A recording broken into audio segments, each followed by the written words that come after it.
விஜய் கட்சியின் பெயர் மாறுகிறதா? திடீர் ஆலோசனையின் பின்னணி என்ன? மக்களவைத் தேர்தல் நெருங்கி வரக்கூடிய சூழ்நிலையில் தமிழக அரசியல் கட்சிகள் கூட்டணி தொகுதி பங்கீடு அப்படின்னு சுறுசுறுப்பாக செயல்பட்டு வராங்க. இந்த நிலையில் தமிழக வெற்றி கழக நடிகர் விஜயும் மௌனமாக அதை கண்காணிச்சுட்டு வராரு அப்படின்னு தான் சொல்லப்பட்டு வந்துச்சு. ஆனால் இந்த மௌனத்தின் பின்னணியில் மிகப்பெரிய அரசியல் கணிப்புகள் நடந்துட்டு வருது அப்படின்னு சொல்கிறாங்க. அதாவது என்ன விஷயம், என்ன கணிப்பு நடக்குது அப்படின்னு பார்த்தீங்கன்னா, கடந்த 1ஆம் தேதி தமிழக வெற்றி கழக அறிவிப்பை நடிகர் விஜய் வெளியிட மக்களவை தேர்தலில் போட்டியிட போகிறது கிடையாது அப்படின்னும் 2026 சட்டமன்ற தேர்தலிலே தனது முதல் இலக்கு அப்படின்னும் சொல்லிட்டார். எம்ஜிஆர் கட்சி தொடங்கிய சில மாதங்களிலேயே புதுவை சட்டமன்ற தேர்தலையும் திண்டுக்கல் மக்களவை தொகுதி இடைத்தேர்தலையும் போட்டியிட்டு தன்னுடைய வெற்றிக்கு அடித்தளமிட்டார். ஆனால் விஜயின் நிலைமை வேற. எம்ஜிஆர் நீண்ட காலமாக அண்ணாவோடு அரசியலில் பயணித்து தனக்கென ஒரு அரசியல் சார்ந்த கூட்டத்தையும் உருவாக்கி வச்சிருந்தார். மேலும் திமுகவிலிருந்து அவர் வெளியேற்றப்பட்டதால் கடும் அதிருப்தி அடைந்த திமுகவினரும் பொதுமக்களும் கூட அவரது பக்கம் சாய்ந்து விட்டாங்க. ஏற்கனவே தனியொரு அரசியல் பின்புலம் உருவாகியிருந்த நிலையில தான் எம்ஜிஆர் கட்சியை தொடங்கினார்.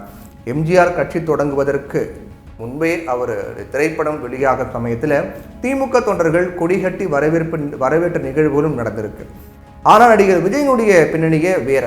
ஏராளமான ரசிகைகளும் ஆதரவு தந்த நிலையில மக்கள் நல பணிகளையும் மேற்கொண்டு அரசியல் நகர்வுக்காக அமைதியாகவே காயை நகர்த்தினார். தனது கடைசி படம் தளபதி 69 அப்படிங்கிறத முடிவு செய்த பின்னரே அவர் அரசியல் கட்சி அறிவிப்பை வெளியிட்டார். முழுக்க மாற்றத்தை விரும்பும் தமிழக மக்களுக்கு ஒரு மாற்றை அளிக்க முடியும் அப்படிங்கிற நம்பிக்கையோட அவர் களமிறங்கியிருக்காரு.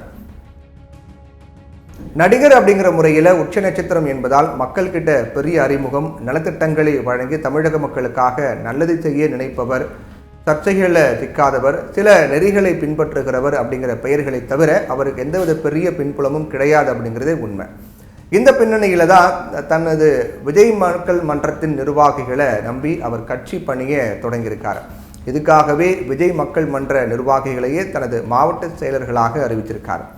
அதனால கட்சி தொடங்கிய 3 மாதத்தில் தனது பலத்தை காட்ட விரும்பாம நிதானமாக அடியெடுத்து வைக்கவே அவர் மக்களவை தேர்தலில் போட்டியிடாம கட்சியை வலுப்படுத்தி 2026 சட்டமன்ற தேர்தலில் குறி வச்சிருக்கார் அப்படின்னு தெரியுது. அதனால 2026 சட்டமன்ற தேர்தல் களம் என்பது விஜய், உதயநிதி, அண்ணாமலை ஆகிய 3 பேரை மட்டுமே முன்னிறுத்தி அமைய போவதாக அரசியல் விமர்சகர்கள் கணிக்கிறாங்க. இந்த நிலையில தான் இப்போதே விஜய்க்கு எதிராக காயை நகர்த்த சில மறைமுக வேலைகள்லாம் நடைபெற தொடங்கியிருக்கு அப்படிங்கிறாங்க. திராவிட கட்சிகளை எதிர்க்க போவதால் தமிழக வெற்றி கழகத்தை பாஜகவினுடைய பி டீம் அப்படின்னு முன்னிறுத்தும் முயற்சிகளை சில ஊடகங்களை வைத்து முன்னெடுக்கிறாங்க. திராவிட கட்சிகள் எதிர்ப்பு என்றாலே அதற்கு பாஜகவின் முத்திரை குத்தப்படுவது ஒரு ட்ரெண்டாகவே ஆக்கப்படும் நிலை ஏற்படுத்தப்பட்டு வருது. இன்னொரு புறத்திலே பார்த்தீங்கன்னா, நடிகர் விஜய் கட்சியை திரும்பிப்படுத்த பல்வேறு மீம்ஸ்களும் வெளியிடப்பட்டு சமூக வலைதளங்களில் பயன்படுத்தி வராங்க. விஜய் தான் அடுத்த முதலமைச்சர் அப்படிங்கிற பிரச்சாரம் தொடங்கப்படாமலேயே அதற்கான விமர்சனங்களும் சமூக வலைதளங்களில் முன்வைக்கப்பட்டது. ஆனால் எதிர்ப்போ கடும் விமர்சனங்களோ இல்லாமல் ஒரு கட்சி வளரவே முடியாது. அதுவும் தரை லோக்கலுக்கு இறங்கி விமர்சிக்கும் தயங்காத கட்சிகள் நமது தமிழக கட்சிகள். இந்த நிலையில தான் நடிகர் விஜய் மௌனமாக மக்களவைத் தேர்தலில் முன்னெடுக்கப்படும் பிரச்சாரங்கள், வியூகங்கள், கூட்டணி கட்சிகளுடைய அலப்பறைகள், ஒரு தவறான கருத்து ஆதாரபூர்வமாக மறுக்கப்பட்டு விட்டாலும் அதை திரும்ப கூறுவதன் மூலமாக பொய் பிரச்சாரத்திற்கு வலு சேர்ப்பது, வதந்திகளை கிளப்பிவிட்டு அதையே முன்வைத்து விமர்சனங்களை காரசாரமாக செய்வது, தனிப்பட்ட விஷயங்களை கிளப்பி கேரக்டர் அசசினேஷன் எனப்படக்கூடிய ஆளுமை அழிப்பை, அதாவது ஆளுமை குணத்தை சீர்குலைப்பது போன்ற அநாகரிக செயல்கள் எல்லாம் நம்முடைய ஜனநாயகத்தில் ராஜதந்திரமாக போற்றப்படுது. நமது மக்களும் இதையெல்லாம் பெருசாக கண்டுக்கிறது கிடையாது, பொருட்படுத்துவதும் கிடையாது.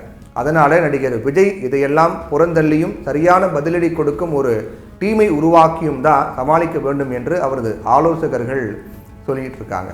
இதற்காகவே நடிகர் விஜய் தனது படப்பிடிப்புக்கு வழக்கத்துக்கு மாறாக ஒரு நாள் விடுப்பு எடுத்துக்கொண்டு நிர்வாகிகளை கலந்து ஆலோசனை செய்தாராம். விஜய்க்கு நாடு முழுவதுமே ரசிகர்கள் இருக்காங்க. குறிப்பாக கேரளாவில் அதிக ரசிகர்கள் இருக்காங்க. கர்நாடகாவில் கூட அவருக்கு ரசிகர்கள் நிறைய பேர். அதனால கட்சியில் தமிழக என்கிற பெயரை வைத்திருப்பது அவர்களுக்கு தர்ம சங்கடத்தை ஏற்படுத்தியிருக்கும் அப்படிங்கிறதும் விவாதிக்கப்பட்டதாம். ஆனால் நடிகர் விஜய் மக்கள் மன்றம் என்கிற பெயரில் அவர்கள் இயங்கட்டும், நாம் அரசியல் நடத்தப் போவது தமிழ்நாட்டில் தான், அதனால இப்போதைக்கு பெயரை திடீர்னு மாற்றினால் ஒருவேளை நடிகர் விஜய் வெற்றி பெறவில்லை என்றால் திரைப்படத்திற்கே திரும்பி விடுவார் அப்படின்னு சிலர் செய்கிற பிரச்சாரத்துக்கு வலுவூட்டுவதாகவே அமைந்துவிடும். அதனால் அறிவிப்பிலிருந்து பின்வாங்க வேண்டாம் அப்படின்னு முடிவு செய்திருப்பதாக சொல்லப்படுது. மக்களவை தேர்தல் முடியும் போது நடிகர் விஜயும் திரைப்படங்களை முடித்துவிட்டு அரசியலில் முழுமையாக இறங்கி வெற்றிகரமாக களமாடுவார் அப்படிங்கிறாங்க அவருடைய ஆதரவாளர்கள்.